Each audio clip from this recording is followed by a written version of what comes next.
A Petrobras está fazendo 70 anos, com muita inovação e tecnologia. E produzindo hoje com energia para construir o amanhã. Porque quando a nossa energia vai para o seu dia a dia, pensar no futuro vira compromisso.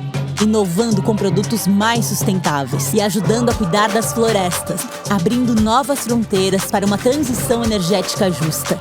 Com respeito às pessoas e ao planeta. Petrobras, 70 anos. O Brasil é a nossa energia. Brasil, União e Reconstrução. Existe um ditado que diz: se quer ir longe, vá acompanhado. Então vamos juntos, engenheiros, agrônomos, profissionais de geociência e tecnólogos. Juntos para a terra dos ritmos, dos sabores e da alegria. Bem-vindos a Salvador, a casa da Soiá em 2024. E nada combina mais com a área tecnológica do que estar na terra de um povo que é pioneiro em tudo que faz e que continua a inovar diante de todas as mudanças do mundo. Aqui, os novos horizontes da nossa profissão vão estar em pauta e você está convidado a se tornar um dos agentes da mudança. Quando transformamos a educação, a tecnologia e a inovação, criamos um futuro sustentável. Participe da Semana Oficial da Engenharia e da Agronomia.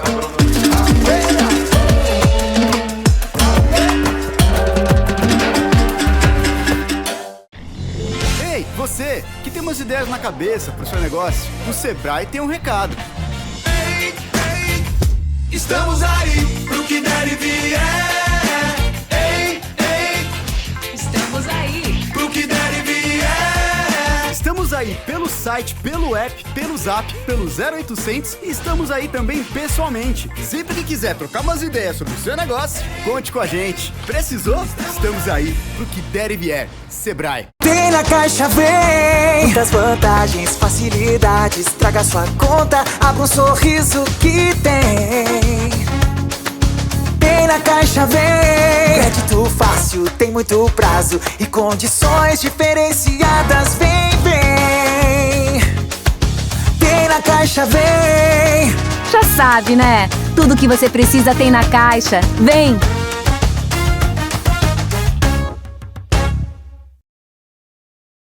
Bem-vindos e bem-vindas à S Oil Gas Energy e ao painel A Descarbonização e Transição Energética. O que estamos fazendo?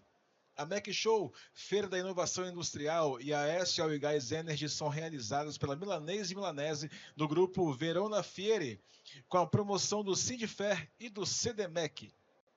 Entidades de classe que congregam as principais empresas do setor da indústria de base do Estado do Espírito Santo. Agradecemos os nossos patrocinadores, parceiros e apoiadores pela realização da 17ª edição da MEC Show e 12ª edição ES Oil Gas Energy. Consolidando-se como evento de destaque nos setores metal mecânico, petróleo, gás e energia, essas feiras com alcance nacional têm um crescimento contínuo, reforçando sua posição no mercado. Distintas por serem espaços dedicados à inovação tecnológica e networking, atraem os principais investidores, fornecedores e compradores do país, sendo reconhecidas pela mídia especializada como uma das 5 feiras industriais mais importantes do Brasil. Sob o tema Conectar, Inovar e Transformar, são realizados nesta edição 12 painéis temáticos e 49 palestras. A área total da feira atingiu 20 mil metros quadrados, representando um crescimento de 10% em comparação ao ano passado, contando com a participação de 330 marcas expositoras. Considerando os investimentos previstos no Brasil de mais de 970 bilhões de reais e no Espírito Santo de 105 bilhões, no período de 2024 a 2028, a realização da 17ª edição da MEC Show e 12ª edição ES Oil Gas Energy se revela fundamental para impulsionar o desenvolvimento tecnológico dos fornecedores, ampliar a visibilidade das oportunidades e seus meios de absorção, promover o relacionamento entre fornecedores e compradores e divulgar as competências. Esses eventos desempenham um papel importante, proporcionando um ambiente propício para o intercâmbio de conhecimentos, estimulando o avanço tecnológico, aliando-se às demandas e oportunidades de negócios. O objetivo do painel é disseminar o conhecimento, promover a colaboração e identificar oportunidades para acelerar a mudança para uma matriz energética mais limpa e sustentável. Microfonia, eu acho. E para alcançarmos esse objetivo, teremos aqui exposições de empresas referências no estado do Espírito Santo e no Brasil: Ambipar, ArcelorMittal, Equinor, Petrobras e Reenergiza. Ao final, será promovido um debate entre os palestrantes. Para conhecermos sobre a ABESPetro e nos socializarmos com o tema do nosso painel, gostaria de convidar nesse momento o senhor Telmo Ghiorzi. Aplausos. Ele é presidente executivo da ABESPetro, é engenheiro mecânico pela UNB, mestre em engenharia de petróleo pela Unicamp, doutor em políticas públicas pela UFRJ e pós-doutor em administração pela FGV. Possui mais de 30 anos de experiência em óleo e gás, engenharia e construção e outros setores industriais. Ele é professor convidado e ministra matérias sobre economia do petróleo, gestão da inovação e transição energética na FGV Energia. Mais uma vez, aplausos para ele. O senhor vai fazer uma apresentação da ABESPetro? Não vai? É com o senhor. Muito obrigado. Eu não estou me ouvindo, portanto, eu estou achando que vocês estão me ouvindo. Muito bem. Nós vamos falar de um tema que até a própria palavra transição começa a ser questionada. Será que é transição mesmo ou é diversificação, adição? Tem uma porção de coisas acontecendo com relação ao que se chama hoje de transição energética. Eu vou falar muito rapidamente sobre alguns conceitos, fazer algumas provocações, algumas controvérsias, trazer algumas polêmicas e deixar para os meus colegas aqui resolverem os problemas. Eu só tenho as perguntas, as respostas vêm depois. Poderia colocar... tá. Muito bem, rapidamente eu quero falar o que é a ABESPetro. A ABESPetro é a Associação Brasileira das Empresas de Bens e Serviços de Petróleo. Nós somos empresas que não temos nenhuma petroleira, mas nós vendemos para as petroleiras as plataformas, os serviços de poços, as plataformas de produção, de perfuração, os barcos de apoio, os equipamentos que vão no fundo do mar, os equipamentos que vão no convés das plataformas, e nós interagimos naturalmente com as petroleiras. Uma das principais no Brasil é a Petrobras, para não dizer a principal, e outras, né, que estão no Brasil também, né, mas 90% do mercado hoje no Brasil é Petrobras, mas nós somos as empresas, nós não temos o óleo, nós só tiramos o óleo e produzimos para que as empresas petroleiras possam vender. Nós atuamos em vários segmentos, barcos de apoio, como eu já falei, plataformas e tudo isso são as coisas que as empresas da ABESPetro fazem. Muito rapidamente, essa apresentação é pública, está no nosso website, é fácil de encontrar. Nós temos uma publicação, que é o Caderno ABESPetro, a cada 2 anos a gente publica e tem a nossa agenda. Nós temos 6 grandes pontos de agenda. O primeiro deles é manter o REPetro, que é o regime aduaneiro especial do setor de petróleo. A segunda coisa que nós precisamos é licenciar a margem equatorial para poder manter a indústria viva. Aumentar a fator de recuperação, que é tirar mais óleo. Aprimorar as regras de pesquisa, desenvolvimento e inovação, que são regras hoje muito ruins do ponto de vista de aplicação industrial, são regras muito boas para conhecimento acadêmico, mas não para a industrialização. Criar alguma coisa chamada, nós estamos chamando de REPetro exportação, e melhorar o conteúdo local, para que ele se torne um jeito de melhorar a indústria, não um jeito de, como é hoje, travar a indústria. Quando nós perguntamos às nossas empresas associadas o que vocês estão fazendo para a transição energética, 76% responde captura de carbono e armazenamento. É o que mais as empresas estão fazendo hoje para entrar na transição energética. Em segundo lugar, digitalização. Em terceiro lugar, eólica offshore, eletrificação, gás natural, uma série de coisas, mas captura de carbono ainda é o ponto principal, a coisa que mais tem a ver com as empresas da ABESPetro. É o que elas já têm alguns projetos no mundo e no Brasil em que as empresas da ABESPetro estão fazendo captura e reinjeção de carbono. Isso aqui agora vamos começar a nossa questão mais polêmica. Uma das coisas que movimenta a transição energética é o chamado trilema da energia. O trilema é uma contradição entre três coisas. Energia precisa ser barata, não poluente e firme. Por exemplo, a energia solar não é firme, porque de noite não tem sol. A energia eólica não é firme, porque às vezes não tem vento. Mas ela é muito pouco poluente. Não polui quase nada. O carvão é muito firme. Nunca falta, mas é muito poluente. E a energia precisa ser barata. O carvão é muito barato.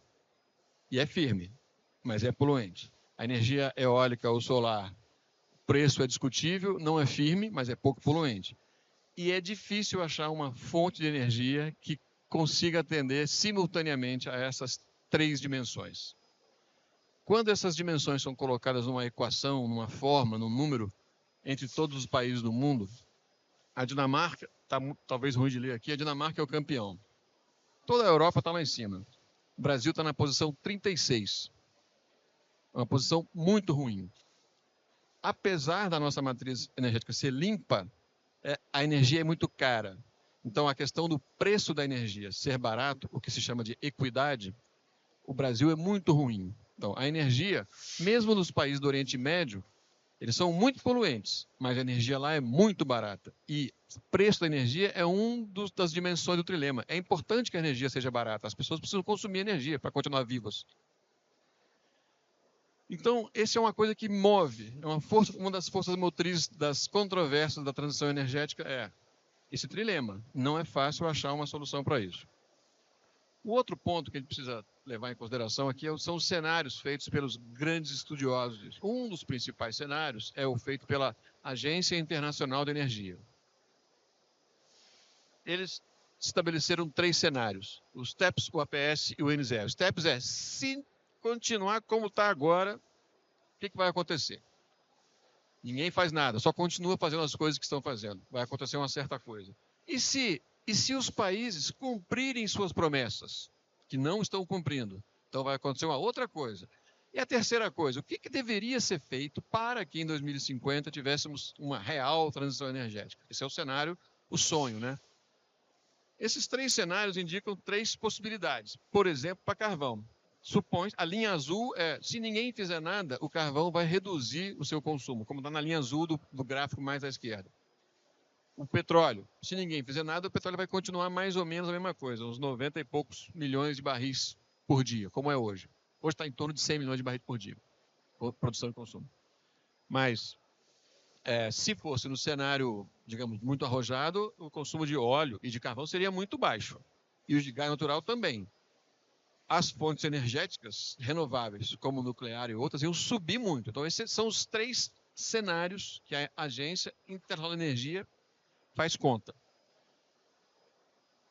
Só que, mais uma vez, são cenários muito complexos de atingir. Por exemplo, por essas premissas. Em qualquer um dos 3 cenários, a agência pressupõe que a China vai crescer a 2,8% ao ano, em vez dos 6,5% que cresce hoje. Então, teria de combinar com a China. Então, China, pare de crescer. E com a Índia também. Índia, pare de crescer. Porque se você crescer, não vai dar certo o nosso plano. E é muito difícil você convencer a China. As pessoas, os chineses começaram agora a consumir, agora que eu digo há 20, 30 anos, a consumir carne, a ter acesso à energia elétrica, bons carros e tal. É difícil combinar com o chinês para voltar. Parem de consumir. Ou o Brasil, está pressupondo que o Brasil vai continuar crescendo mediocremente como tem crescido nos últimos 30 anos. Ou seja, crescer abaixo da média mundial. Mas talvez nós, brasileiros, não queiramos crescer tão pouco, né? Porque é um desafio. Então, a gente vai crescer pouco e vai continuar com a nossa conhecida pobreza para salvar o planeta? É difícil você colocar essa pergunta, porque as pessoas, olhando um gráfico, pode parecer fácil, mas na hora da vida, do dia a dia, da realidade, é meio complicado de fazer, né? Então, essas são premissas muito difíceis, muito arrojadas, mas é delas que depende o sucesso da transição energética. De um outro lado, a gente tem que ver o que aconteceu quando houve uma outra transição energética há 150 anos, 1859, quando o petróleo foi introduzido na matriz energética mundial. Foi especificamente numa segunda-feira, 27 de agosto de 1859, é tido como o dia que começou a indústria do petróleo. De lá para cá, o consumo de carvão e a produção de carvão não diminuiu, aumentou 40 vezes. Então, houve a introdução de um novo energético, mas o energético principal da época, que era o carvão, continuou crescendo e nunca mais parou de crescer. Porque o que realmente aconteceu é que as pessoas estão vivas, se reproduzem. Antes, a gente tinha 1,35 bilhão de pessoas. Hoje, nós temos 8 bilhões de pessoas, cada vez consumindo mais. Então, é muito difícil você convencer as pessoas a parar de consumir. E isso implica que é difícil atingir esse trilema da energia, né? São coisas contraditórias que estão acontecendo simultaneamente. Então, a população cresceu muito, o PIB global cresceu 60 vezes. A população cresceu 6 vezes. Então, a gente não pode esperar que a população daqui para frente vá decrescer ou que as pessoas vão consumir menos. Então, a transição energética ela é inevitável, ela está acontecendo, mas ela tem profundos desafios para ser superados. E eu queria trazer esses slides iniciais aqui. Como eu falei, eu tenho uma porção de pergunta, de dúvida, de controvérsia, mas eu tenho certeza que a solução virá nos próximos 30 minutos, 40 minutos, com as apresentações dos meus colegas, que eu gostaria de já liberar para eles virem aqui dar as respostas. As perguntas estão feitas. Parabéns, eu sei que vocês vão conseguir. Eu não sei se eu chamo ou eles... Você chama?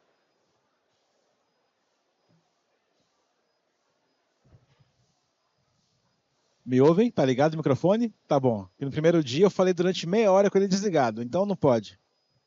Muito obrigado, senhor Telmo. Obrigado. Gostaria agora de convidar aqui à frente para apresentar as iniciativas da empresa quanto à descarbonização e as aplicações realizadas na Feira Mac Show para a conquista do selo Carbono Zero pelo 2º ano consecutivo. Senhor Tiago Kogo Lodi. Aplausos. Eu procurei aqui, mas estava lá escondido. Bem-vindo. Ele ocupa a posição de gerente comercial da Ambipar, onde tem se destacado por sua liderança e competência. Possui uma formação sólida e diversificada. É tecnólogo em saneamento ambiental pelo IFES, com MBA em gerenciamento de projetos pela UVV e extensão em gestão estratégica de sustentabilidade pela PUC do Rio de Janeiro. Tiago, é com você. Bom, boa tarde a todos. Boa noite já, né? É uma satisfação muito grande poder falar um pouquinho das ações da Ambipar para o processo de descarbonização, com foco na cadeia industrial, com foco na individual, no pessoa física também, porque há essa possibilidade. E aí a gente vai apresentar para vocês um pouquinho o que a companhia vem fazendo.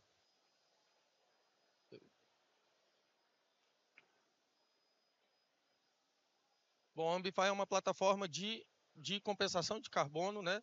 Então, todas as nossas ações, a gente sabe que tudo que a gente faz, o nosso comer, o nosso uso de energia, qualquer ação, sendo ela pessoal ou no mundo corporativo, ela emite carbono para a atmosfera, ela traz um dano ambiental para o planeta, e isso precisa, através de algumas alternativas aliadas a tecnologias e bom senso, a gente consegue mitigar e melhorar o nosso universo.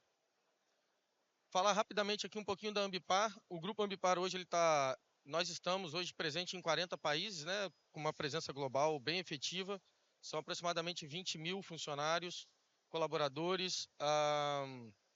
Nós temos aí alguns prêmios globais, e dentro do nosso centro de P&D, uma importante tarefa que a gente faz é entender, junto com os nossos clientes, identificar alguns passivos, alguns resíduos criados dentro de um processo de operacional e tentar trazê-los para dentro da própria cadeia, fazendo um modelo de economia circular. Então, se você tem um passivo, se você tem um resíduo, eu consigo entender como eu consigo transformá-lo, às vezes, num subproduto ou um novo produto para dentro da sua própria cadeia de insumo. Isso é uma das atividades que a gente faz, e essas patentes que a gente tem, elas são trabalhadas normalmente assim, né? A gente entende com o nosso cliente qual é a dor e tenta dar uma solução um pouco mais verde, né? É uma empresa que tem dentro do nosso DNA o ESG, carbono neutro, e hoje nós estamos listados nas duas bolsas de valores de Nova York e na B3. Uma provocação que eu gosto de fazer é se você sabe que é a transformação ecológica, né? A gente tem sempre uma guerrinha falada entre desenvolvimento versus sustentabilidade, né? Então, o desenvolvimento a gente precisa, a indústria precisa, o planeta precisa, mas a gente também tem que ter um pouquinho de consciência e entender que com a sustentabilidade atrelada ao desenvolvimento, a gente consegue fazer algo extraordinário, a gente consegue crescer, a gente consegue desenvolver economicamente, a gente consegue melhorar a vida das pessoas e mantendo a qualidade de vida no planeta. Isso aqui é só uma ilustração da nossa presença global hoje. Eu estou ficando na sua frente, né?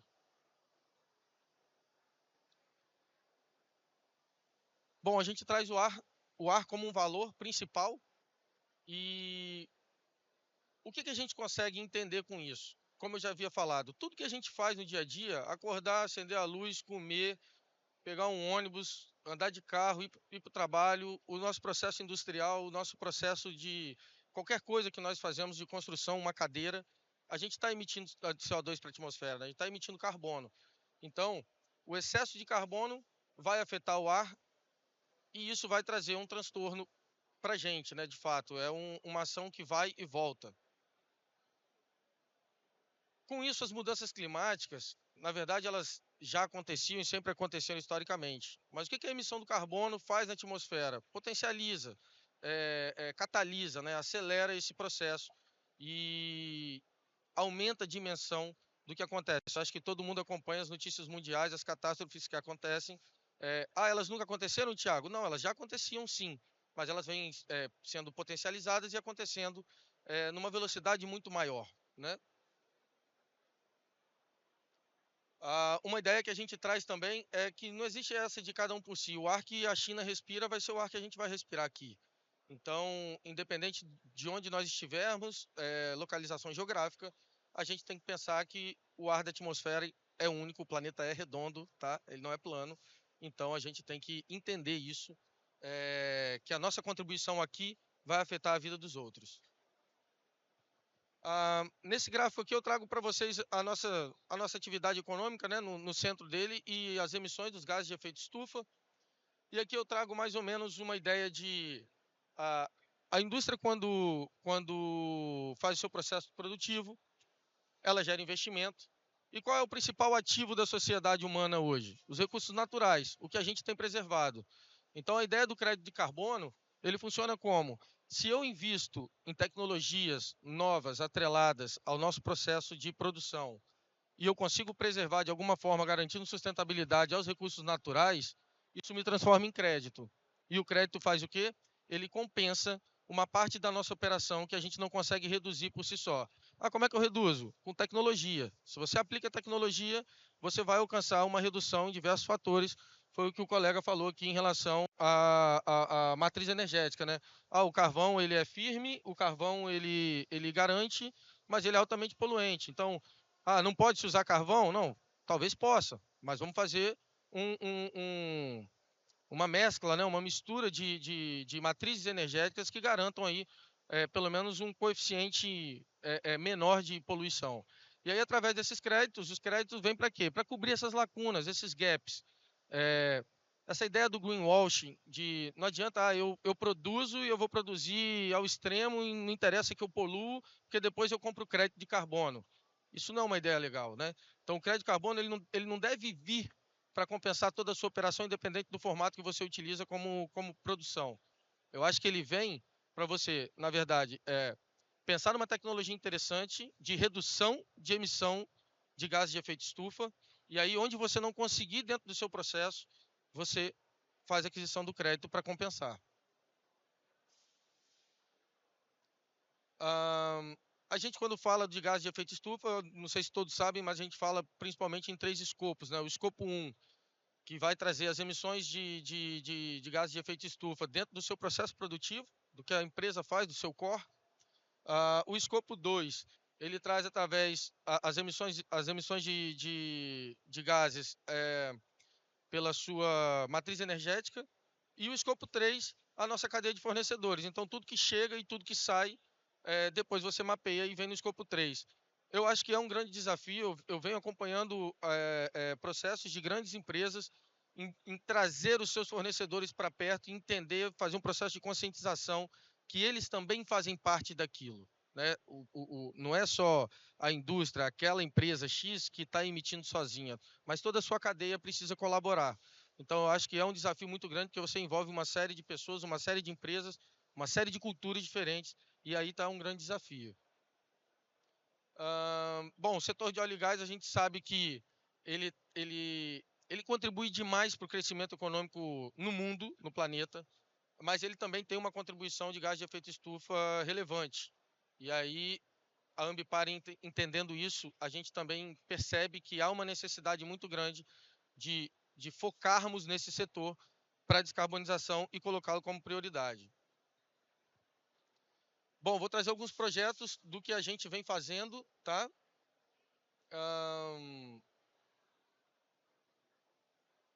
Eu estou passando rapidinho aqui porque meu tempo já está acabando. Mas aqui eu vou trazer um exemplo para vocês da feira, tá? Como é que a gente faz a neutralização de carbono desse evento, por exemplo. A gente mensura quantidade de pessoas previstas no evento, tudo que vai ser consumido, energia, alimentação, tudo que vai ser gerado, e isso vai dar para a gente um número X de tonelada de CO2 lançado na atmosfera. Depois desse cálculo, depois dessa mensuração, a gente calcula, faz a validação através de uma plataforma de blockchain, que é autônoma. A gente emite o certificado e o blockchain faz a gente conseguir a rastreabilidade desse crédito e depois a gente aposenta esse crédito, porque o crédito utilizado uma vez ele não pode ser reutilizado. A gente apoia também nesse discurso da sustentabilidade. A sustentabilidade traz muito filosofia e a Ambify materializa. As histórias alarmistas que a sustentabilidade traz, a gente traz como histórias positivas. As falas de ameaça são falas de construção. Aquele papinho eco-chato que a gente costuma ouvir, para a gente é uma boa conversa. O que é complexo se torna fácil e acessível. O que é necessário para a sustentabilidade para a gente é muito desejável. E o que é impositivo para a gente é convidativo. Ó, você está falando que acabou meu tempo, mas eu vou usar mais um minutinho, tá? Os 3 pilares que a gente tem de direcionamento. Nós trazemos as pessoas para perto de nós, somos um valor e não uma moeda, e construir o futuro é a nossa escolha. Isso aqui é um exemplo do certificado que é entregue, que foi entregue aqui. Os projetos Red+, que são os projetos que a gente desenvolve na Floresta Amazônica, são projetos de reflorestamento e de manutenção, de conservação da biodiversidade, e isso gera créditos também, e é o nosso carro-chefe da Ambipar. Nós temos alguns milhares de hectares em projetos na região norte do Brasil. Os projetos de compensação de energia solar, biomassa, hidrelétrica, energia eólica. Como a Ambipar também tem uma linha muito forte no desenvolvimento da cadeia de resíduos, né? Uma entrega 360, isso também traz uma geração de crédito para a gente, a própria economia circular, e isso faz com que a gente consiga desenvolver muito bem isso com os nossos clientes e melhorar os seus indicadores. Aqui estão alguns clientes da Ambify. A nossa operação ela é carbon free, então esses clientes que eu estou mostrando, a 3R Petroleum, eu neutralizo a pegada de carbono da 3R inteira? Não. Mas todo o serviço que eu, Ambipar, presto dentro da 3R, ele tem a neutralidade. Ele tem a neutralização da pegada de carbono. Então, é isso que eu vim apresentar para vocês rapidamente. Tá? O tempo é curto. Óbvio que isso aqui é um assunto para a gente passear um bom tempo. E eu deixo essa pergunta para vocês. A que futuro você aspira? E o nosso lema que não existe planeta B. E a gente precisa certamente cuidar do planeta A. Obrigado. Obrigado, Thiago. Para desdobrarmos o objetivo do painel, gostaria de convidar aqui à frente o senhor Rafael Tristão, Head de Logística da Equinor no Brasil, responsável pelas atividades logísticas no país. Rafael está na indústria de energia desde 2004 e entrou para a Equinor em 2011. Quando a empresa iniciou a produção do campo de Peregrino. Ele agora é responsável pela logística após passar por um período como diretor de cadeia de suprimentos e membro do Conselho de Administração da Equinor Brasil, além de diversas funções da empresa. Ele ocupou cargos operacionais offshore em planejamento, manutenção e operações, e mais recentemente como assessor executivo do presidente da Equinor Brasil. Tristão é formado em administração de empresas com MBA em gestão de projetos pela FGV. Mais uma vez, aplausos. Outro convidado, senhor Cláudio Marcos Ziglio, gerente de captura, utilização e armazenamento de carbono da Petrobras. Químico com doutorado em Química na Universidade de Sussex, no Reino Unido, e em Ciências Químicas na Universidade Estadual de Campinas. Atua na Petrobras desde 2002, tendo ocupado cargos de consultor, coordenador e gerente nas áreas de reservatórios, parcerias técnicas e elevação e escoamento. Em 2023, assumiu a gerência de captura, utilização e armazenamento de carbono da Petrobras. Mais uma vez, aplausos. Mais um nome aqui, senhor Marcos Meyer Machado, engenheiro metalurgista, mestre em materiais e geometalurgista. Experiências na ArcelorMittal e Vale nas áreas de controle de qualidade, desenvolvimento de produtos e controle de processos de pelotização e estratégia industrial. Atualmente, gerente de projetos de descarbonização da unidade de Vitória Espírito Santo. Aplausos mais uma vez.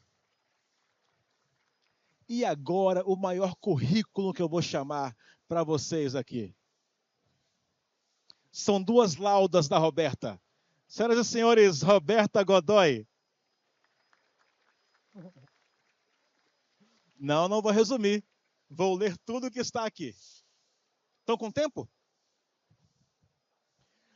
Atual vice-presidente de soluções energéticas e líder da Reenergiza, marca do grupo Energisa para os negócios competitivos, geração distribuída solar fotovoltaica, mercado livre, serviços de eficiência energética e geração de gás natural renovável e seus subprodutos. É bacharel em ciências contábeis, pós-graduada em administração contábil e financeira pela Fundação Armando Álvares Penteado, e MBA em gestão empresarial pela Fundação Getúlio Vargas. Sua trajetória profissional foi construída na área de marketing e vendas, onde acumula expertise em projetos de crescimento acelerado e transformação de negócios de prestação de serviços B2B, B2C ou B2B2C. Atuou por 25 anos no segmento de telecomunicações, com passagens pela Claro, NET, Vivo, BPO, Atento Brasil Limitada e CSU. Roberta se dedica a combinar estratégias de negócio, desenvolvimento de novas parcerias e excelência na execução através da liderança de equipes de alta performance na construção de cases de negócios. Além do propósito de construir um mundo melhor e mais sustentável, parte da visão do grupo Energisa tem como causa a educação e o empoderamento feminino. É mentora da Soul Code Academy e cofundadora do movimento Uma Sobe e Puxa a Outra. Uau! Roberta Godoy. Senhor Telmo, agora eu deixo com o senhor para fazer aqui o painel completão para todo mundo que está aqui, tá bom? A palavra é sua. Quer o roteiro? Sim, eu acho que Fique à vontade. Acho que eu decorei, mas eu vou melhor estar com segurança aqui. Bem, a gente tem, como eu falei, as soluções, eu já coloquei as perguntas, agora vamos para as soluções. Vou rapidamente aqui chamar. A sequência vai ser, primeiro, o Rafael Tristão fala sobre projetos da Equinor, depois o Zílio, pela Petrobras, depois o Marcos Machado Maia, pela Ambipar, pela Ambipar tá aqui, pela ArcelorMittal, e por último a nossa colega Roberta Godoy fala da Reenergiza. Então, vou passar a palavra aqui para o Rafael Tristão, para ele nos apresentar a solução. Boa noite, gente. Depois desse currículo da Roberta, fica difícil até apresentar.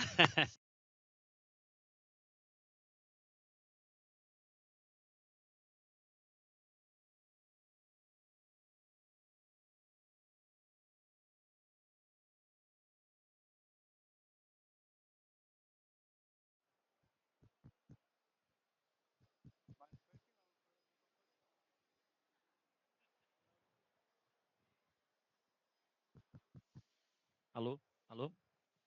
Não tá ainda não. Alô? Alô? Alô? Não? Não? Som, som. Não? Não? Não?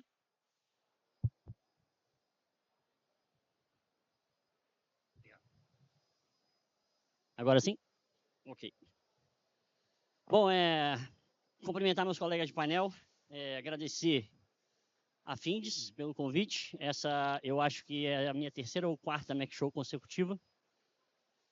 Fico extremamente feliz de visitar a minha terra. Sou capixaba, mas moro no Rio de Janeiro há um tempo.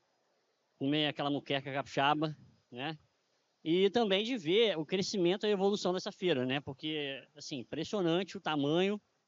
E a cada ano ela vem crescendo mais e mostrando, né, o potencial do Estado do Espírito Santo para o mundo.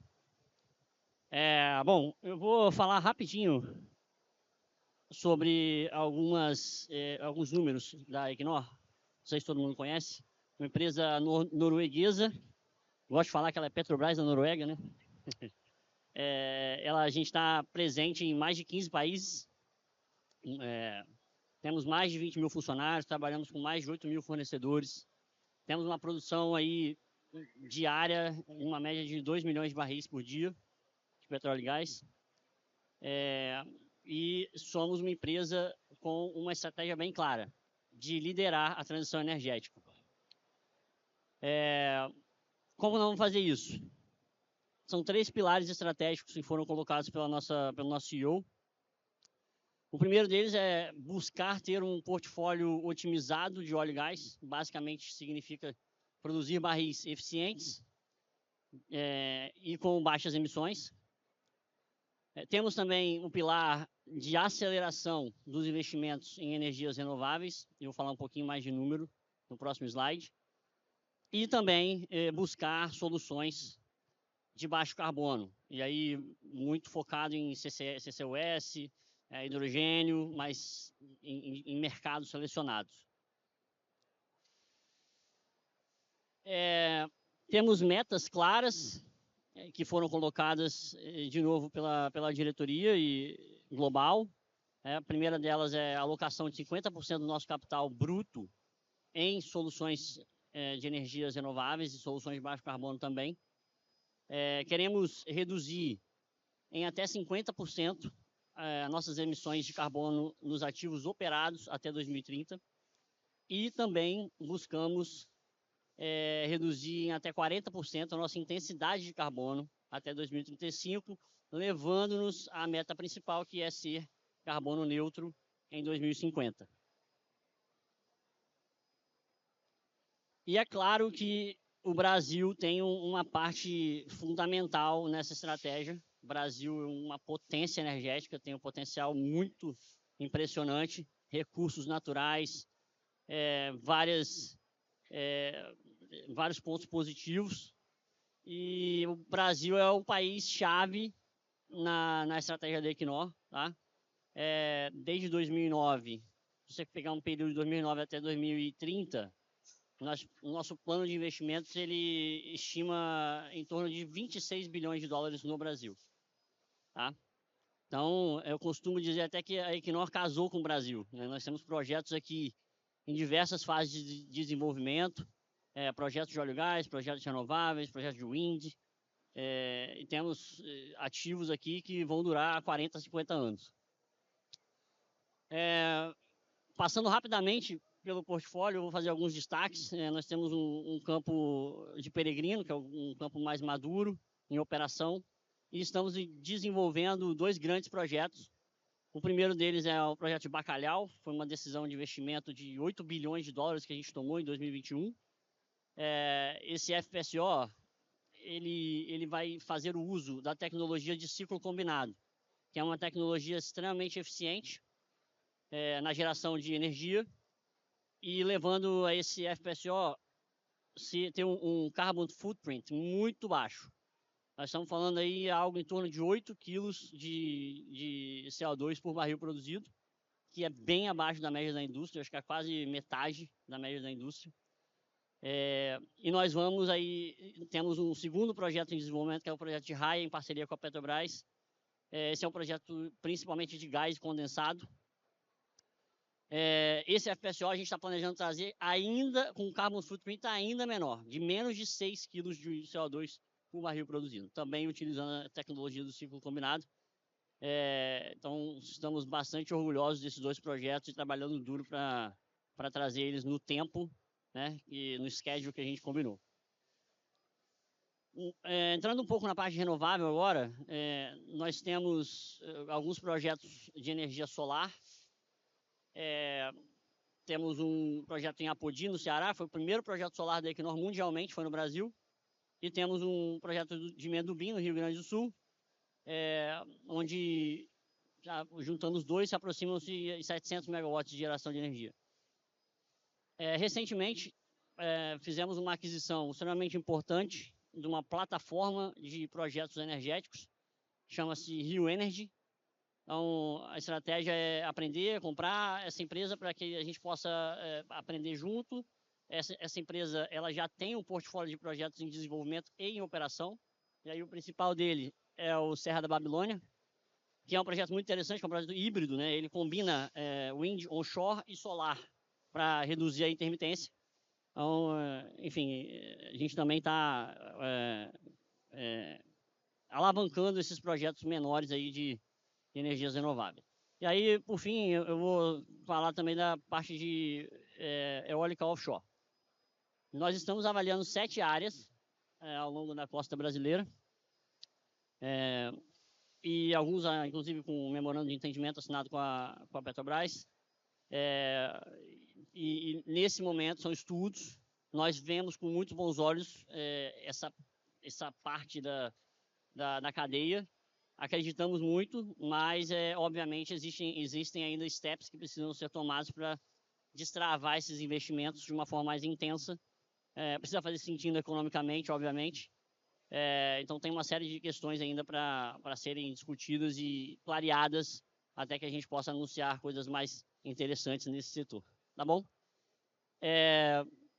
Eu acho que era isso, bem breve. Só queria mesmo passar um pouco dos nossos projetos, levantar algumas iniciativas que estamos fazendo para descarbonizar nossas operações.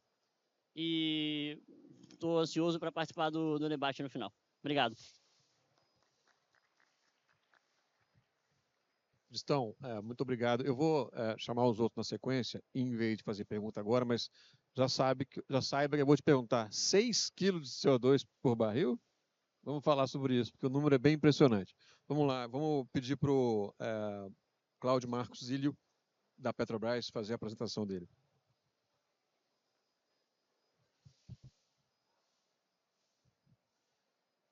Se o Rafael não chegar nos 6 quilos, eu tenho uma forma de ajudá-lo. Então, boa noite, pessoal. Obrigado ao Telmo pela moderação e o convite para participar aqui do painel. Eu vou trazer, obviamente, a Petrobras está trabalhando em várias soluções para reduzir as emissões. O Rafael falou de uma parceria para a eólica offshore. Nós temos todos os segmentos da transição energética. A Petrobras está avaliando e pretende entrar no futuro próximo. Mas um dos temas que a gente considera crucial, como o Telmo falou na apresentação dele, é a captura de carbono. Então, a gente não acha, então, todas as entidades que estudam a descarbonização ou como chegar no net zero de 2050 já afirmam que a gente não vai conseguir fazer essa transição dessa forma. A gente precisa dessa energia fóssil para garantir o trilema que o Telmo levantou. Então, a descarbonização através da captura de carbono vai ser necessária. Eu vou mostrar para vocês o que a Petrobras está pensando sobre isso, onde ela quer chegar, qual que é a nossa ambição. Espero que vocês gostem. Então, tem uma agenda, passar rápido aqui. Primeiro, só para nivelar todo mundo, passar o que é Petrobras, o que a gente entende como captura de carbono, tá? E o que a gente quer fazer com isso, certo? Então, captura de carbono não é uma panaceia, a gente não vai descarbonizar todas as emissões de gases de efeito estufa do planeta. Ela tem um nicho de aplicação, esse nicho de aplicação são as emissões industriais. Emissões que sejam bem concentradas em grandes quantidades, porque é um investimento alto para isso. Então, a gente vai aplicar captura e armazenamento geológico de carbono para esse tipo de emissões, e essas indústrias podem ser da forma mais variadas, indústrias, setores industriais. Eu cito aqui a própria Petrobras, com a produção de petróleo, petroquímicas, As siderúrgicas, como o nosso colega da ArcelorMittal, a Petrobras tem um memorando de entendimento com a ArcelorMittal para olhar, estudar um projeto aqui no estado do Espírito Santo, e outros setores que nós chamamos de hard to abate. São setores onde essa transição de matriz energética é muito difícil. Outro segmento importante, você tem que levar essa molécula de CO2 que é capturada em algum ponto para o ponto B, onde ela vai ser armazenada. O transporte desse CO2 é um desafio, não técnico, mas desafio econômico. Você vai ter que transportar muitas vezes em distâncias longas, então a gente tem que se preparar para isso, e essa faz parte de um projeto de captura, projeto CCS. Por fim, o armazenamento. Todo projeto de CCS ou CCUS precisa de um local para armazenar esse CO2, e esse armazenamento tem que acontecer em uma formação geológica. Então, ele vai ser sempre armazenado em poros e rochas. Então, a gente tem que encontrar esses poros e rochas, encontrar esse reservatório onde a gente pode armazenar grandes quantidades de CO2. Então, tem vários tipos de reservatórios que a gente pode usar para isso, eu não vou detalhar, mas o importante é dizer que esse é um passo fundamental para um projeto, é identificar, prospectar aonde armazenar. Se vocês prestarem atenção, a separação de gases, o transporte em dutos, a prospecção de reservatórios, perfurar poços para isso, monitorar o CO2, é tudo que a indústria de óleo e gás sabe fazer. Então, isso está no nosso know-how, na nossa competência principal. Daí o motivo que a Petrobras está entrando, assim como outras operadoras, a Equinor tem grandes projetos pelo mundo também, está entrando nesse novo negócio, está tentando trazer isso para o Brasil, além de descarbonizar, também aproveitar a nossa competência, a competência que a Petrobras, que o Brasil tem para desenvolver esse tipo de projeto. Então, isso aqui é só uma ideia de um hub, a gente vai, como eu falei, pegar CO2 em várias indústrias, colocar numa infraestrutura, transportar e armazenar no reservatório. Essa é a ideia do projeto que a gente chama de hub de CCUS. É isso que a Petrobras está propondo aqui no Brasil. Por que fazer? Eu acho que nossos colegas já introduziram, né? Então a gente tem que cuidar do nosso planeta, temos que reduzir a concentração de CO2 na atmosfera. Existem alguns cenários, todos os cenários são bastante assustadores. Para a gente alcançar isso, a gente vai ter que aplicar essas tecnologias, e eu tenho que correr, que meus 5 primeiros minutos já passaram. Alguns setores terão mais dificuldades que outros. Então, citei ali petroquímica, siderúrgica, cimento é uma indústria hard to abate, que elas vão precisar muito de CCS, principalmente em 2040 e 2050. Olhando o cimento ali, 70% das emissões de cimento, essas entidades que a estudam dizem que vai precisar de CCS para o abatimento. Então, por esse motivo, o CCUS é um dos pilares da transição energética no plano estratégico da Petrobras. Se vocês forem lá no plano estratégico, o CCUS aparece lá como um desses pilares, assim como outros temas de transição energética. Queria só falar que no mundo hoje, no panorama mundial, não existem tantos projetos em operação assim, são 41 projetos em operação, mas quando vocês olham essa escala do meio, projetos em desenvolvimento já tem quase 400 projetos. Então, o Brasil tem que correr atrás disso, começar a desenvolver esses projetos aqui no nosso país. Essa é a distribuição desses 40 projetos. Tem os projetos da Equinor lá na Noruega, mas o Brasil tem um projeto grande, que é o nosso projeto do pré-sal, onde a gente já faz isso, captura o CO2 e armazena no reservatório do pré-sal. Então, a competência para isso a gente tem. O que a gente precisa agora é fazer essa captura em outras fontes industriais e armazenar em reservatórios diferentes. Esse é o projeto pré-sal. O ano passado a gente chegou a 13 milhões de toneladas de CO2 reinjetados no reservatório pré-sal, separados, reinjetados. Esses 13 milhões, esses 50 milhões de toneladas por ano que os 41 projetos em operação conseguem armazenar, é muito pouco, perto do que a gente vai precisar lá em 2050. Os estudos da IEA, por exemplo, da Agência Internacional de Energia, diz que a gente precisaria em torno de 5,6 bilhões de toneladas de CO2 sendo armazenada para atingir o net zero. Tá? A gente está bem distante disso ainda, a gente tem que correr com esses projetos. O CCUS vai ser um motor de desenvolvimento para o nosso país, tá? Então, a gente vai poder, através do CCUS, usar a nossa competência, desenvolver a indústria local.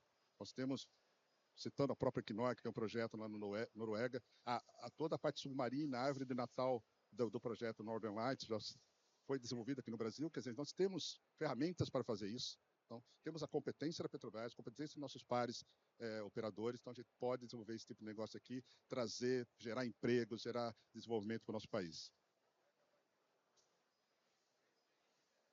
A Petrobras mapeou no mundo, no Brasil, onde estão essas emissões, que tipo de emissões nós temos para cada estado hoje.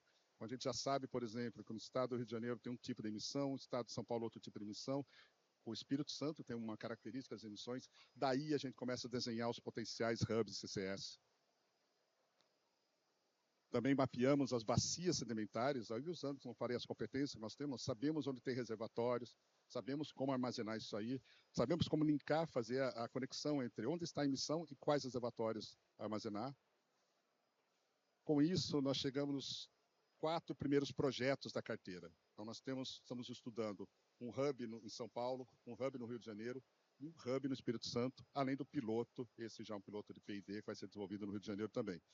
Eu vou citar agora o projeto do Espírito Santo, do qual nós temos uma parceria com a ArcelorMittal para desenvolver esse projeto. Assinamos também um protocolo com o governo do estado e com a FINDES essa semana, tudo visando como chegar nesse projeto, o que vai ser necessário para viabilizar técnica e financeiramente esse projeto de hub de CCS. Só para finalizar, são 2 slides para fechar, o que é esse hub. Eu gosto de colocar esse slide que mostra esse plano de descarbonização do estado do Espírito Santo, para mim uma referência como plano de descarbonização. Ele mostra passo a passo, desde 2030, o que a gente precisa fazer para descarbonizar o estado, e o CCS está presente aqui. Você vê que essa barra escura para baixo é onde a gente vai ter que aplicar essa solução para descarbonizar, e lá em 2050 já está previsto em torno de 12 milhões, que é bastante, mas nós temos como fazer isso. Então, a Petrobras, já junto com o Arcelor e outros parceiros, está estudando esse potencial hub de CCS, pegando as emissões industriais do estado, levando para o PGN, isso é um estudo ainda, mas levando para o PGN, uma estação de processamento de gás natural que nós temos ali no sul Capixaba, e dali acessando um grande aquífero salino, um reservatório de águas salinas, próximo ao campo de Jubarte. Então, essa é a ideia principal, que a gente chama de caso base. A gente está aprofundando esse estudo. Óbvio que tem bastante coisa pela frente ainda, está numa fase pré-conceitual, mas a gente acredita, e nós temos já alguns dados que mostram que isso é viável tecnicamente. Era isso, pessoal. Estou aberto para perguntas depois.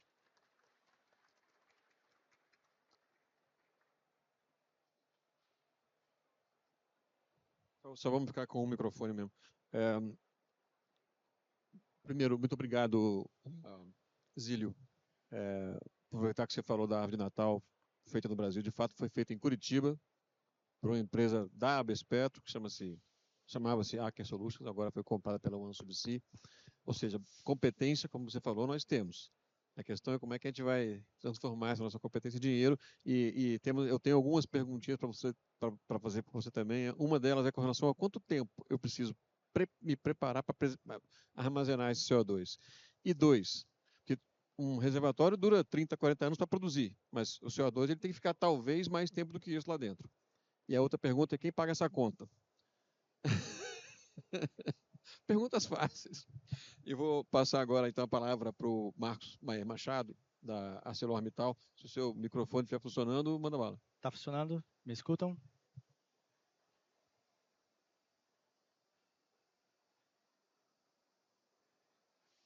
Bom, boa noite. Agora chegou aqui a apresentação, estava aguardando no painel.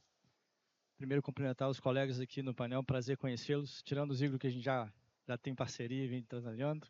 Assuntos importantes. E, Thelmo, eu vou conectar muita coisa que você trouxe e acho que vai ajudar a você esquentar mais nas perguntas. Tá?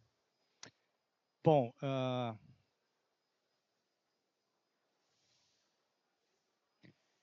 em números, a ArcelorMittal é uma empresa global, ela é líder em produção na América, a gente está posicionado em quase todos os continentes.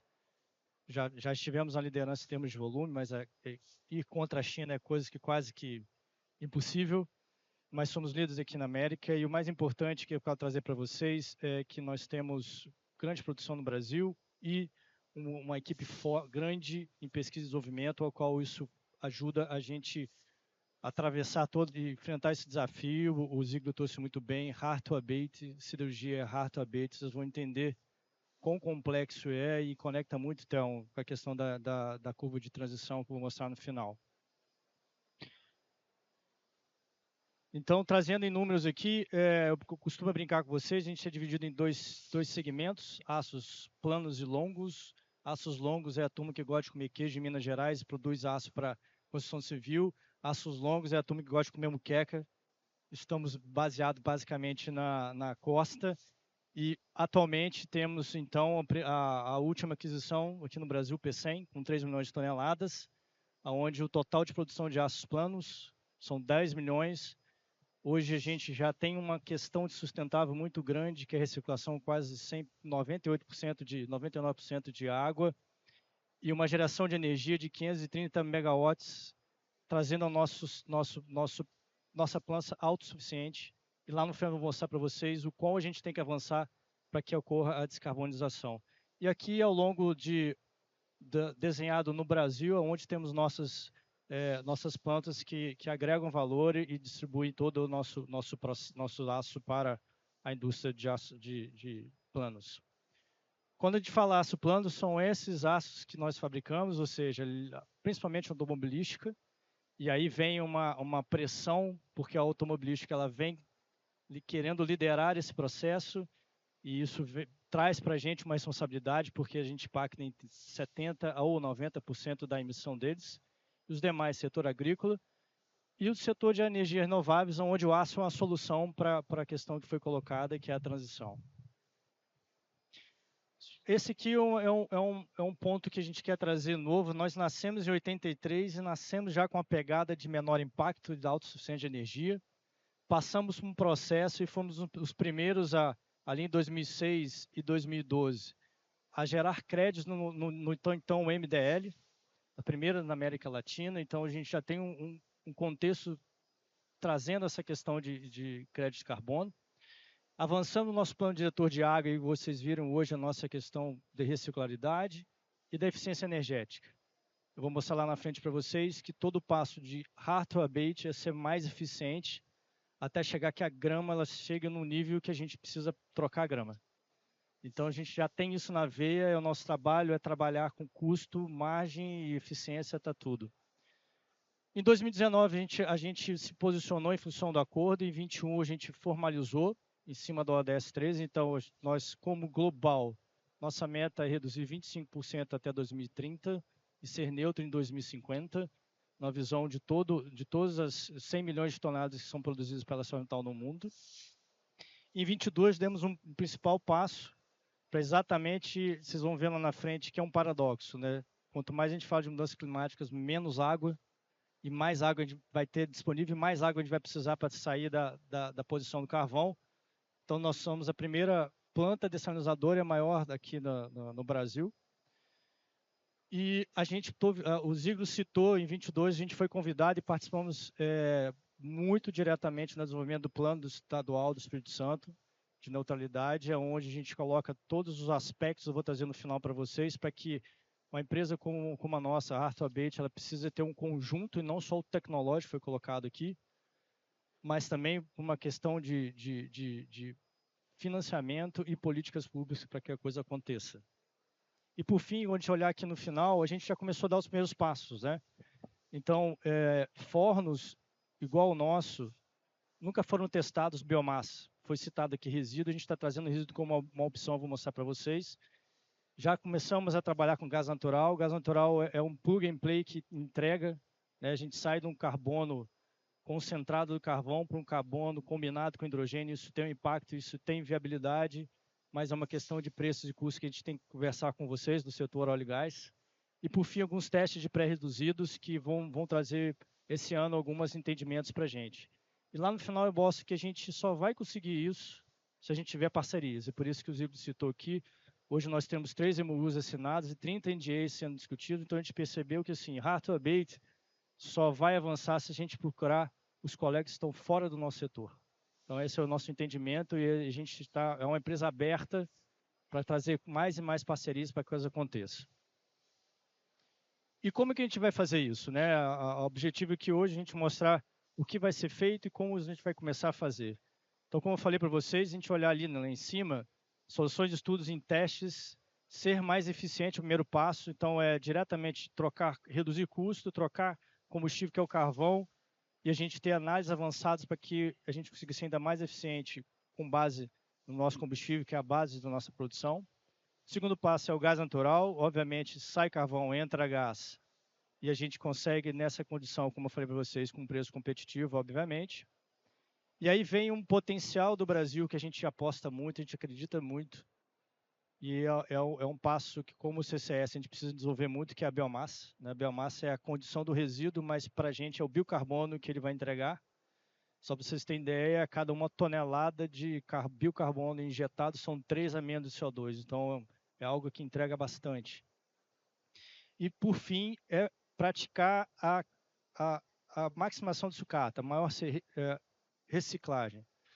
A produção do GUSE, que é o ferro primário, ele é a base de carvão, onde a gente transforma o ferro transforma minério de ferro em ferro. E se a gente introduz essa sucata lá na frente, no processo de produção do aço, quanto mais a gente aumentar esse uso da sucata, menos vai ser a produção do GUSA, menor vai ser o consumo de carvão. Por isso que essa alavanca ela é importantíssima, mas complexa, porque o aço é finito, essa sucata é finita, e todos estão atrás disso, e esse preço vai subir, e a condição vai ser um pouco complexa. E aí esses são os passos para que um setor siderúrgico ele faça a transição. Quando a gente transiciona quando a gente faz a transição para um mercado, para um cenário de menor emissão, a gente gera um X-Carb, que é um certificado ao qual a gente consegue entregar um produto com menor pegada para o nosso cliente, como citei para vocês, o automobilístico. Isso começa a gerar valor na cadeia, e essa foi uma sacada do ArcelorMittal de ter esse certificado para que a coisa comece a se contextualizar e o tal do Green Certificate ele realmente saia do papel. E por fim, aí sim, as oportunidades ali embaixo de chegar à neutralidade no fim, é um consumo muito mais de energia do que a gente tem hoje. Aí o primeiro passo seria adaptar os nossos ativos, manter que são ativos novos, 40 anos são ativos novos, e aí a estratégia CCS está assim, no centro de tudo. Por isso a importância desse assunto para a gente, e a importância de estar perto dos parceiros de óleo e gás. E aí, por fim, sim, entendendo, armazenar é finito, a condição do carvão vai ser finita, a gente vai ter que partir para uma transformação, é uma mudança tecnológica e assim ser neutro. Essa é a estratégia da ArcelorMittal e não vai ser muito diferente se vocês tiverem contato com outras empresas do mesmo setor. E aqui eu coloco a própria curva que eu disse para você, Thelma. Se a gente olhar, a gente é dependente de carvão, com baixa dependência de energia. Uma transição a partir da adaptação e entrando aqui em meados de 40, 45, o captura de carbono e o hidrogênio também com uma alavanca importante nesse sinal, a energia ela passa a ser o agente principal e o carvão passa a sair do cenário.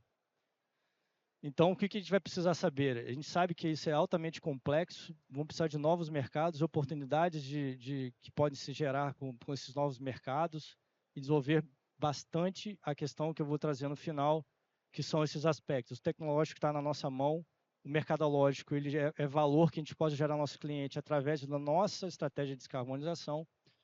O econômico, que foi colocado aqui pela Equinor, só vai fazer sentido andar na eólica offshore ou andar naqueles que eu coloquei para vocês se economicamente for viável. Enquanto não for, a gente vai continuar naquela posição do carvão e baixa consumo de energia.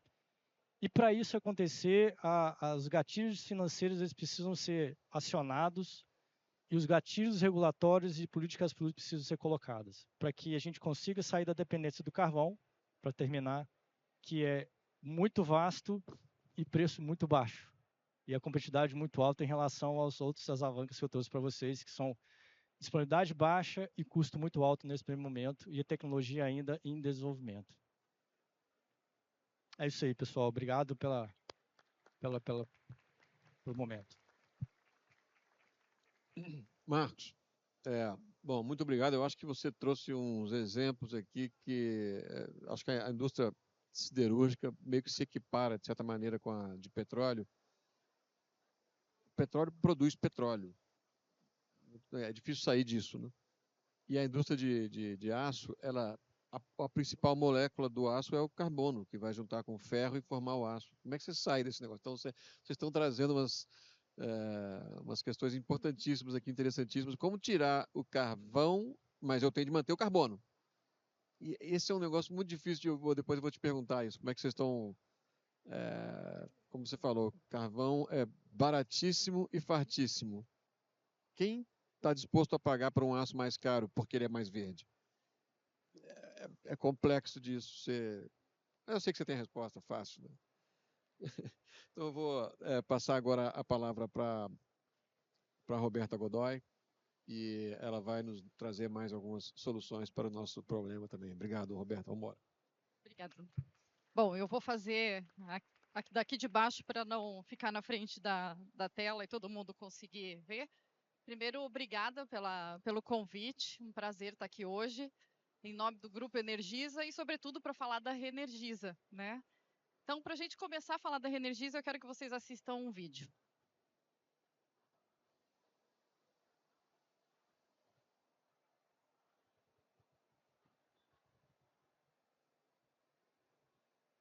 Vocês podem disparar aí, por favor? Que eu acho que...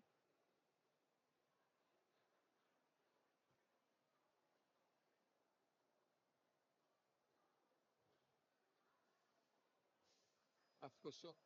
Tá passando só no tá monitor. só aqui no monitor. Eu tô vendo bem, para mim tá bom, assim. Você tá vendo bem, né? Também tá vendo. Uhum, é.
Deixa eu só entender aqui com...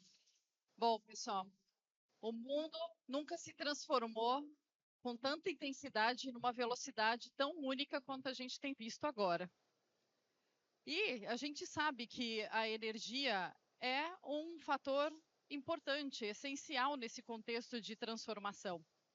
E por isso a gente acredita que é hora da gente repensar, ressignificar e renovar a nossa energia diante desse imperativo global da descarbonização, da transição energética.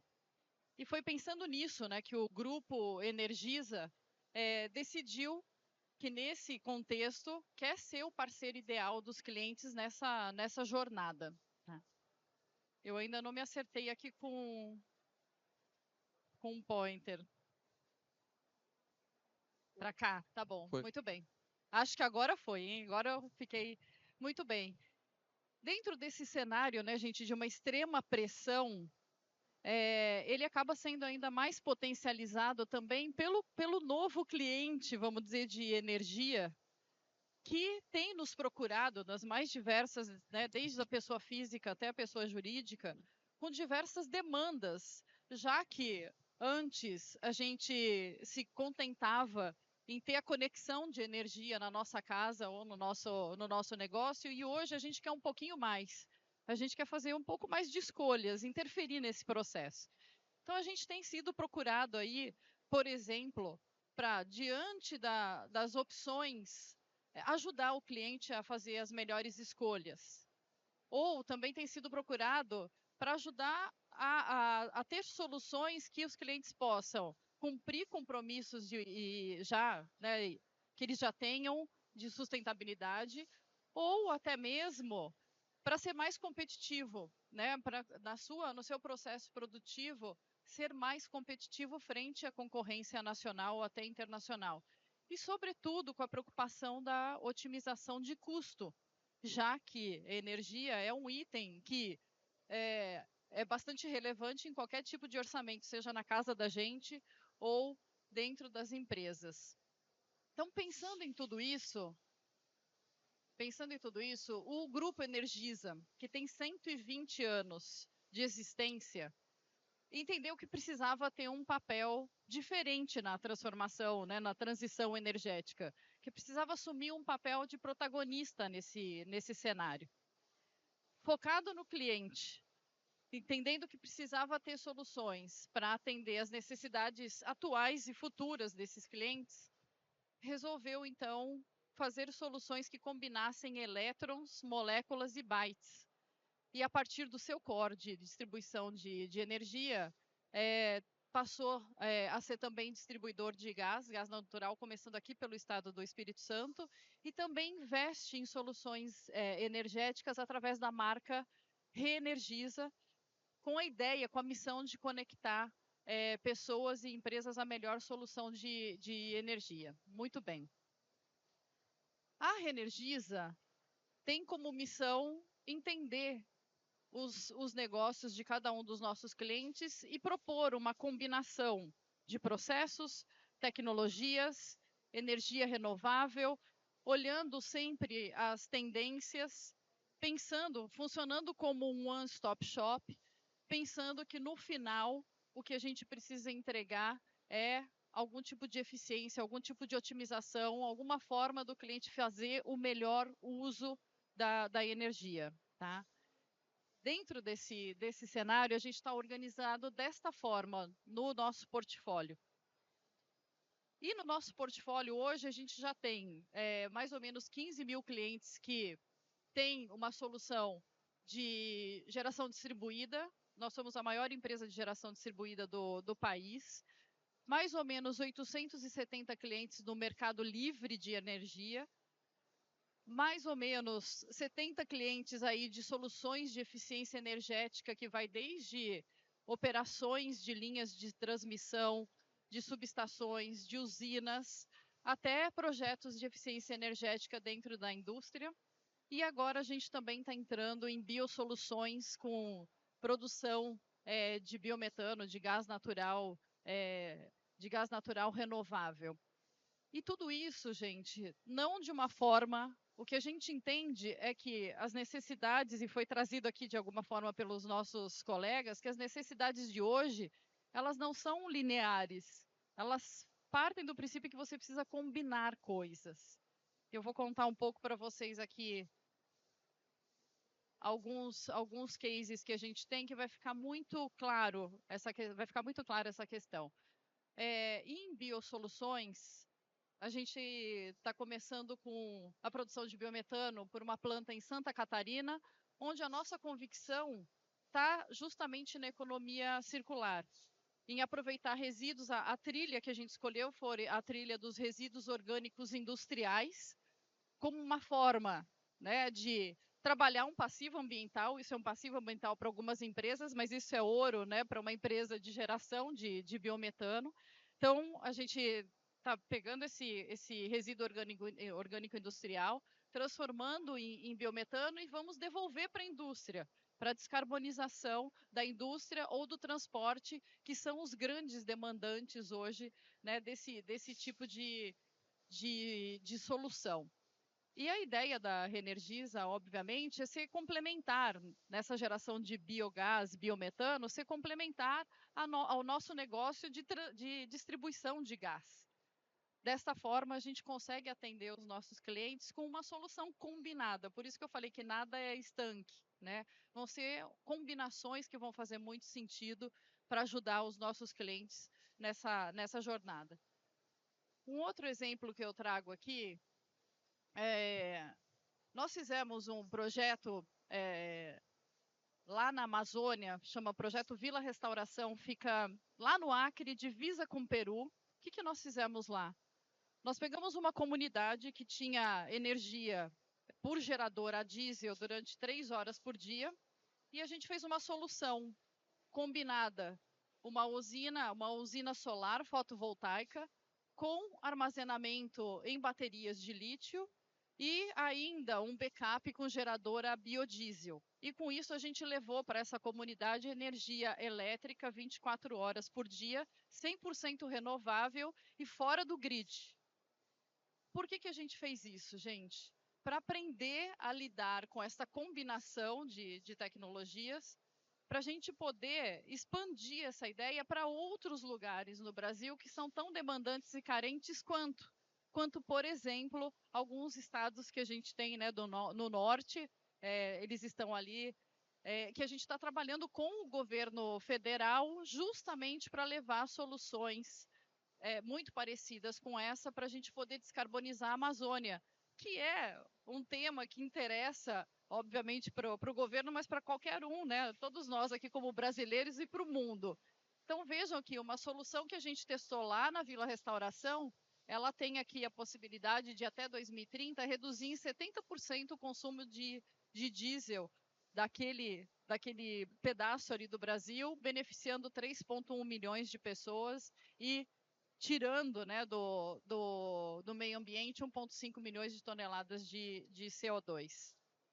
Um outro exemplo que eu trago já para ir terminando e tentar não estourar tanto, a gente também está testando no Tocantins uma solução também de armazenamento de energia. Para quê, gente?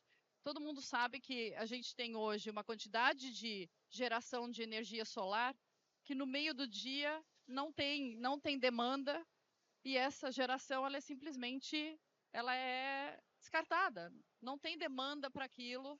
Né? A gente tem uma curva de demanda diferente da curva de geração. Então, o que a gente está fazendo lá no Projeto Cerrado? Também uma combinação de tecnologias, testando armazenar essa energia no horário de pico, na hora que ela está sendo gerada e ela não está sendo consumida, para poder devolver para o grid na hora que vai ter demanda, que basicamente é no final do dia, no momento que as pessoas estão voltando para casa e que tem ali uma curva, né, de demanda maior. Então, de novo, tentando antecipar, combinar processos, tecnologias, e principalmente por isso que a gente fala elétrons, moléculas e bytes, porque aqui tem muito dado, aqui tem muita informação para ter soluções que possam ajudar os nossos clientes, as famílias, podem ser as empresas, podem ser as próprias distribuidoras nesse processo de deixar a energia mais eficiente de qualquer forma. Muito bem, para ir terminando aqui, eu poderia ficar aqui falando de várias situações, mas o tempo é bastante curto e a gente quer debater um pouco do que é a Reenergiza, e aí eu finalizo com o meu... Não sei se vai rodar, porque o vídeo deve estar... Não tem problema se não rodar. Obrigada, gente. Estou de volta para o jogo e com energia renovada. É ela que me move nas quadras e nos negócios. Por isso eu conto com a Reenergiza. Vem ver. Ela joga junto com soluções completas para todo tipo de empresa. É potência e eficiência para produzir mais e com muita economia. E a confiança que coloca os resultados no topo do ranking. Quer uma dica de ouro de empresário para empresário? Vem para o nosso time. Reenergiza. Renove sua energia. Tô de volta. Muito obrigado. Alô? Estão me ouvindo? Muito obrigado, Roberta. Você trouxe um ponto ali que você mostrou rapidamente no Alto do Juruá. Uma família que até então tinha 3 horas de energia suja por dia. Passou a ter 24 horas de energia limpa por dia. Eu acho que a gente pode colocar algumas dúvidas sobre a escala disso, o quanto que é possível ampliar, mas que é possível do ponto de vista técnico, está claro. A questão agora é econômica, né? Muito interessante isso. Eu vou passar aqui a palavra, vou seguir essa sequência aqui. Primeiro, para o Thiago, né? Thiago trouxe uma coisa para a gente. Ele é a única empresa que mede e dá um papel dizendo, ó, tá aqui, você, dessas empresas que eu acho que estiveram aqui, a única, não sei se a Reenergiza faz isso, de falar assim, ó, tá aqui, você acabou de economizar X toneladas de carbono. Não, ainda não. Acho que só a Ambipar faz isso. Então, eu vou fazer algumas perguntas aqui e vou abrir para vocês falarem, mas na sequência eu queria ouvir a Ambipar falar, dá para medir também coisas industriais ou vocês estão olhando para questões mais comerciais? Tristão, eu queria realmente te ouvir sobre o negócio do carbono por petróleo. No mundo, a média é 22 kg de carbono por barril. No Brasil, 16. A Equinor está chegando a 6. Será que a gente pode sonhar em 0 um dia, se somar com o CCUS?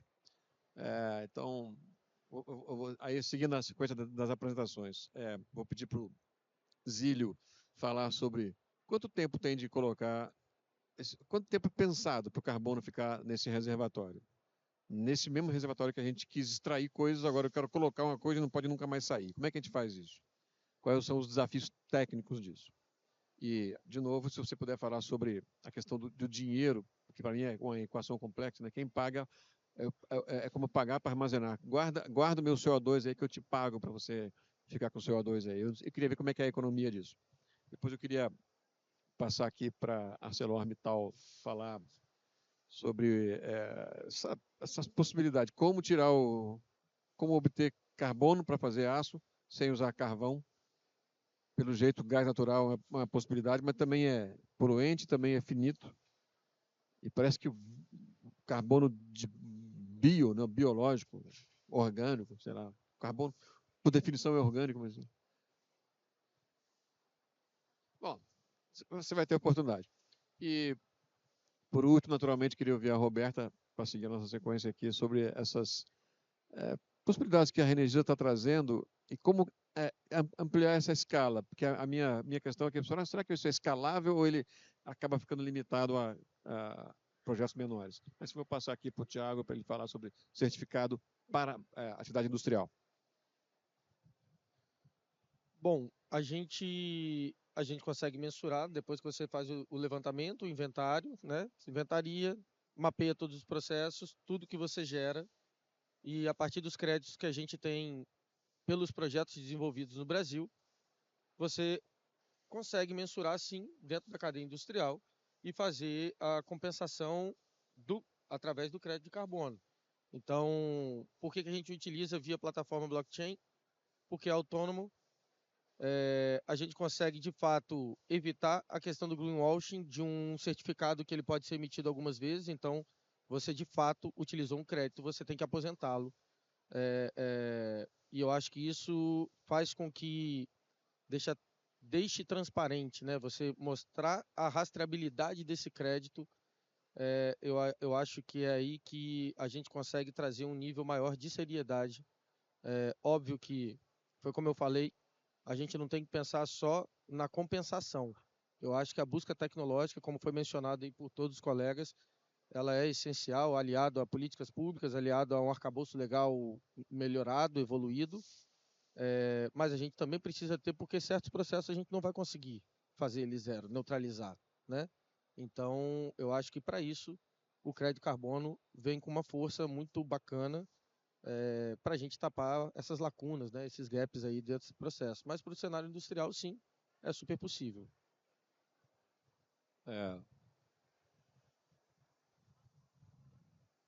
Bom, para começar, respondendo, não sei se é a resposta, mas um comentário, né, sobre essa questão do baixo carbon footprint de Raia. Só vou trazer assim, a Equinor, ela tem um propósito que é transformar recursos naturais em energia para as pessoas e progresso para a sociedade. Esse é o nosso propósito como empresa, mas ele mudou. Há 2 meses atrás, a gente fez uma mudança nesse propósito e agora ele se transformou em energia para as pessoas, progresso para a sociedade, buscando o melhor. É o Searching for Better, né? E isso vai muito com o que você falou. A gente precisa continuar nessa incessante busca por ser melhor a cada dia, mais tecnológico, mais inovador, com menos emissões. E o projeto de Raia, ele passa por tudo isso, né? Obviamente, quando você compara com bacalhau, por ser um ativo de gás e condensado, naturalmente, esse processo produtivo ele é um pouco mais eficiente. Usando a tecnologia do ciclo combinado, pioneira aqui no Brasil, a gente reduziu significativamente as emissões na geração de energia. E aí você alinha isso com tecnologia, digitalização, medidas autônomas de planta de controle e tudo isso te dá um resultado aí, que é o que a gente está vendo agora.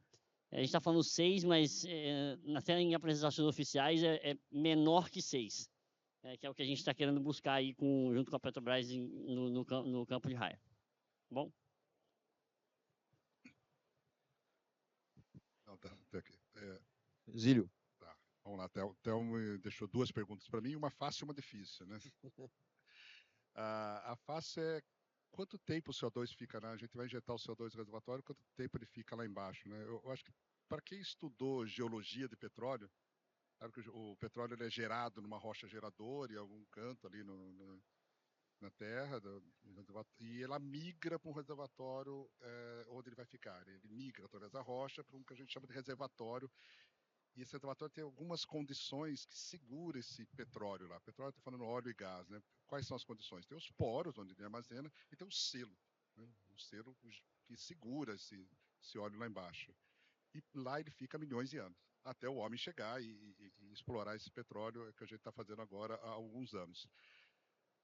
No CCUS, a gente busca o mesmo tipo de reservatório. A gente está buscando um reservatório que tenha essas condições. Tem um poro, uma coisa que caiba uma quantidade grande de gás ali. Esse poro está preenchido com água. A gente vai injetar esse CO2 lá dentro. E esse reservatório tem essas condições. Tem um selo geológico, uma rocha impermeável que segura o gás lá embaixo. Tá? Esse reservatório pode ter sido um reservatório que tinha óleo, nós extraímos o óleo, que a gente chama de reservatório depletado, ou pode ser um reservatório que tem todas as condições, mas não teve a rocha geradora do lado para empurrar o óleo. Então, respondendo, a gente espera que fique milhões de anos, que é o mesmo tipo de rocha, o mesmo tipo de reservatório. É claro, tem algumas condições, a gente tem que prospectar isso, tem que assegurar isso, tem que fazer. Todo o projeto CCS envolve técnicas de monitoramento, né? A gente injeta e monitora para mostrar que a pluma de CO2 ela está se comportando como a gente estava prevendo, que ela não está indo para nenhum canto inesperado. Mas, em termos de rocha, a gente espera que ele fique por milhões de anos. Parêntese. Ou seja, vocês estão trabalhando para fazer uma coisa que vai durar uns 2, 3 milhões de anos. Isso, essa é a ideia, que o CO2 fique lá embaixo. Meio surreal, mas... Não vai monitorar por esse tempo, né? Mas vai monitorar por alguns anos só para ver se ele está se comportando dessa maneira. A parte difícil. Isso é caro. O custo disso é parecido com o custo de desenvolvimento no campo de petróleo. Eu vou ter que prospectar, vou gastar com a prospecção do reservatório, gastar com duto, gastar com poço, gastar com a injeção, operação. É caro. Tá? Como que os países estão fazendo isso? Eu mostrei 392 projetos em desenvolvimento. O que está levando esses projetos? O que está promovendo a construção desses projetos? O americano gosta de falar um termo que eu acho bem bacana, que é a cenoura ou chicote, né? Então, carrot ou stick. Ou você tem um incentivo, né? Alguém incentivando, o da Equinor, o Northern Lights, é um incentivo do governo norueguês para fazer o projeto. Todos os projetos americanos, são muitos em desenvolvimento, têm incentivos fiscais para desenvolver o projeto. Ou você põe uma taxação. Então, o mercado de carbono traz uma taxação, os projetos europeus envolvem essa taxação, esse mercado de carbono. A mesma coisa tem que acontecer no Brasil, talvez a mistura das duas, algum tipo de incentivo, o mercado de carbono chegando, realmente conduzindo as empresas ao net zero, isso vai ter que acontecer aqui. É difícil, estou falando de custos elevados, mas eu vou citar uma coisa, puxando a tua apresentação, você comentou do REPetro. O REPetro é um incentivo que a indústria do petróleo tem. Quando a gente começa a desenhar os custos do projeto CCS, nós não temos REPetro. Então, é algo que a gente tem que batalhar, né? Porque como que o governo está incentivando a produção e o projeto de captura de carbono? Por que não tem um incentivo parecido? Então, a gente está iniciando, inclusive, as conversas, esses acordos com governos, igual com o do Espírito Santo, a gente assinou com o governo do Rio também, serve para isso, a gente buscar algum tipo de incentivo que favoreça os projetos. Interessante, ou seja, regimes aduaneiros especiais poderiam também ajudar a estimular ao aumento da velocidade do processo de... Realmente nunca tinha me ocorrido isso, ou seja, ninguém sabe qual vai ser o preço final, mas há mecanismos